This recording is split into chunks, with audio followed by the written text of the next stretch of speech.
All right, so I'm gonna tell you the reasons why I became a flight attendant, and yeah, we're just gonna roll with that. So the first reason, I always wanted to travel, right? I traveled with my parents, and I just always thought that the ladies were so lovely and so pretty and just so like, oh my gosh, they can just go wherever they want, right? But that was never something that I even considered was an option for me.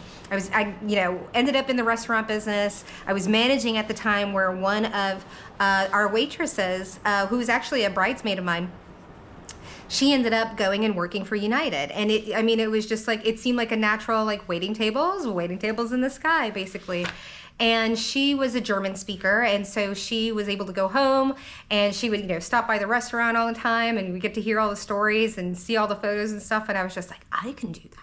I could do that. But I was married, right, to the military, so that wasn't really going to be an option or anything like that. But when when I found out everything and everything's going down in my marriage, I realized it was my way out of my marriage.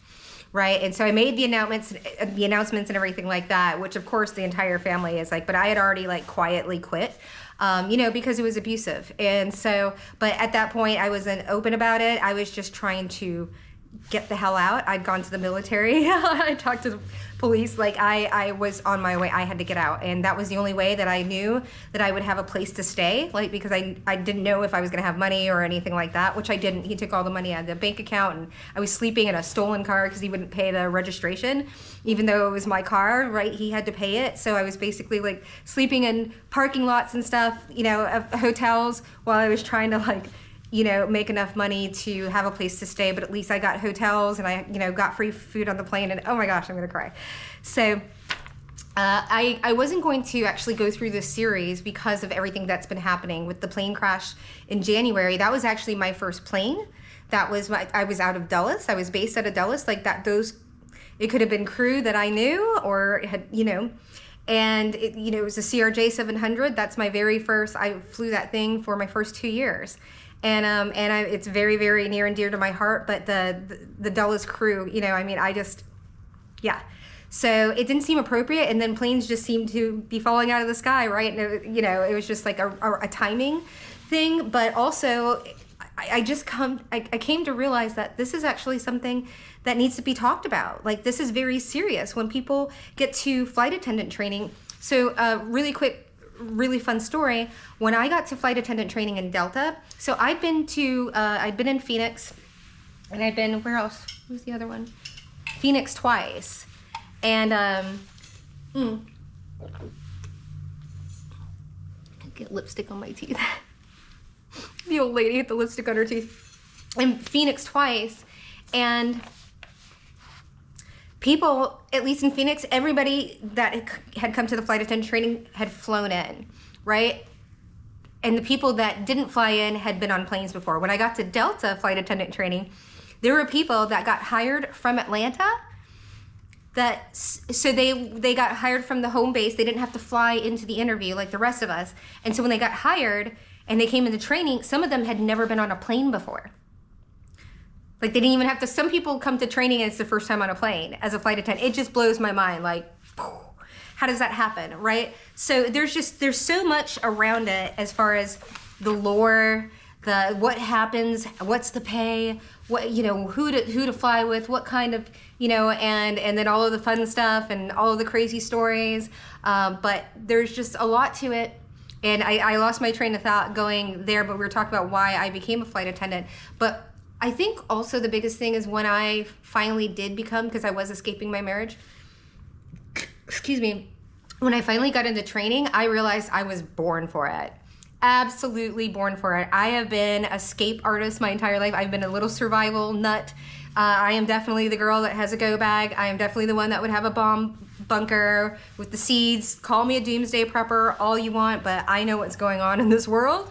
And and especially when you start flying, here's the thing, is when you start flying, like, you are gonna have to face yourself. You're gonna have to face your prejudices. You're gonna have to face your ingrained pattern of misogyny. You're gonna have to face your hygiene. You're gonna have to face whether you have routines or not, like your self-discipline, like to be able to wake up in the morning at 3:30 in the morning and be completely like Delta fresh ready, required nails, makeup, lipstick, everything like that, on point, no creases, wrinkles, everything like that, ready to be like, yes, massa, type of stuff at 4:30 a.m., like, you know, after you've pre-checked, and then continue that energy till you get to your Charleston overnight at, I don't know, maybe 11 p.m. that night, and then have another only 8 hours or maybe 10 hours before you have to be in the air again, right? And over and over and over the first 6 months, that's where you lose the last 20%. Because the learning, it's one thing to go through training, and it's another thing to work under pressure constantly. Think about how exhausted you are after flying. Think about doing that 4 times a day. Think about doing that in Dulles. I would have like 3 or 4 days a month. So I'm gonna tell you, Dulles, I love that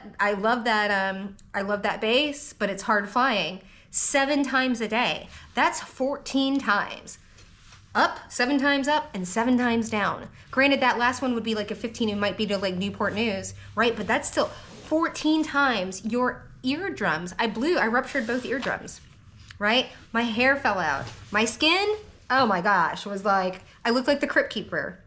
Couldn't keep the makeup that I had just to keep from looking dead. The makeup tutorials I learned to keep from looking dead, right? I did end up losing a lot of weight, but I had to really work on it because you're so broke, you can't afford like good food, and then you're near the airport, so it's so expensive. So if you're not packing, if you're not meal prepping, which means you're sleeping, which means that you're budgeting, which means that you're saving, which means it is discipline, okay? And I don't care whether it's regional or Delta or anything like that. So the reasons, there were a lot of reasons that, but okay, so going back to that, is I've always been a safety nut. I have been the kid, even when I was a little raver. I was just telling my friend this. I was always the one that was like taking care of the kids that were like passing out, or like, you know, I was calling the cops and giving CPR and like, you know what I mean, to people, even though I was like in this like drug-addled, you know, I was always the one that, first of all, could never really score. I had friends with drugs, but they didn't really give me a lot. I was always the one, I mean, I did sell a lot. Truth, right? I am no angel. I try to be now because I like to keep my karma clean. But I definitely have that. I've always, you know, camping trips. I used to take kids out into like, you know, not underage. Wow, that sounds terrible. Let me not finish that.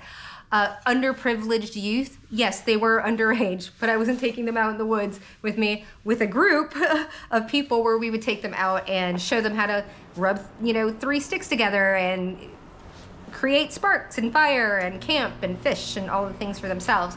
So survival has always just been innately in me, and there's a lot of reasoning behind that with my childhood. And so when I got into like, I can just really help people, right? Like it was so immediate, and I actually fell in love with the idea that if a plane went down, I was gonna die.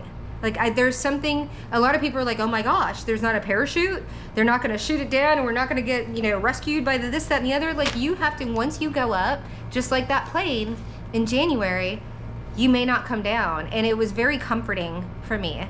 And it still is. I'd rather go out by plane than by car any day.